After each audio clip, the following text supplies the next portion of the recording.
Telangana RTC కార్మికులు మళ్లీ కదం తొక్కుతున్నారు. డిమాండ్ల సాధన కోసం పోరుబాట పడుతున్నారు.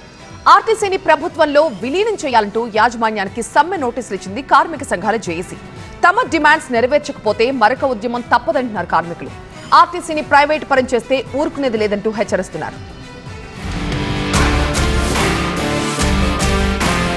తెలంగాణ ఆర్టీసీలో సమ్మె సైరాన్. 21 డిమాండ్లతో సమ్మె నోటీసులు. డిమాండ్లు నెరవేర్చకపోతే ఫిబ్రవరి 9 నుంచి సమ్మె. తమకిచ్చిన మాట నెరవేర్చాలని కాంగ్రెస్ ప్రభుత్వ పెద్దల చుట్టూ తిరిగి విసిగిపోయామన్న ఆర్టీసీ కార్మికులు ఆర్టీసీని ప్రభుత్వంలో విలీనం చేయాలనిచ్చిన వినతి పత్రాలను బుట్టదాఖలు చేశారని ఆరోపించారు. కాంగ్రెస్ అధికారంలోకి వచ్చి 14 నెలలు గడిచినా మాట నిలబెట్టుకోలేదని ఆర్టీసీని రక్షించుకునేందుకు సమ్మె బాట పడుతున్నామన్నారు కార్మికులు. ఇవాళ ఈ ప్రభుత్వం ఏర్పడే 14 నెలలు కావస్తా ఉన్నది.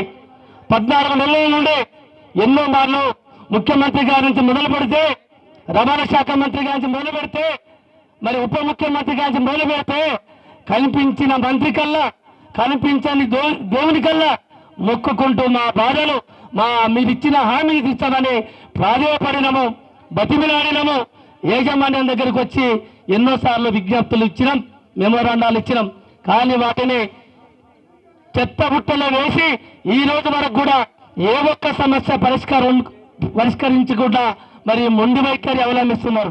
21 డిమాండ్లు నెరవేర్చాలంటూ ఆర్టీసీ యాజమాన్యానికి సమ్మె నోటీసులు ఇచ్చామని తెలిపింది కార్మిక సంఘాల జేఏసీ. ఆర్టీసీని ప్రభుత్వంలో విలీనం చేయాలని, ట్రేడ్ యూనియన్లపై ఆంక్షలు ఎత్తివేయాలని, 2 పీఆర్సీలు అమలు చేయాలని, 2700 కోట్ల సీసీఎస్ పీఎఫ్ డబ్బుల్ని చెల్లించాలని డిమాండ్ చేశాయి. మేము 21 డిమాండ్లతోటి మెమోరాండం ఇచ్చి రావడం జరిగింది. మీ ముందు ఇవాళ ప్రధానంగా ఆర్టీసీ కార్మికుల్లో అలజడి ఉంది, ఇబ్బంది ఉంది. ఆర్టీసీ ఉంటదా పోతదా అనే అనుమానాలు రేకెత్తించింది.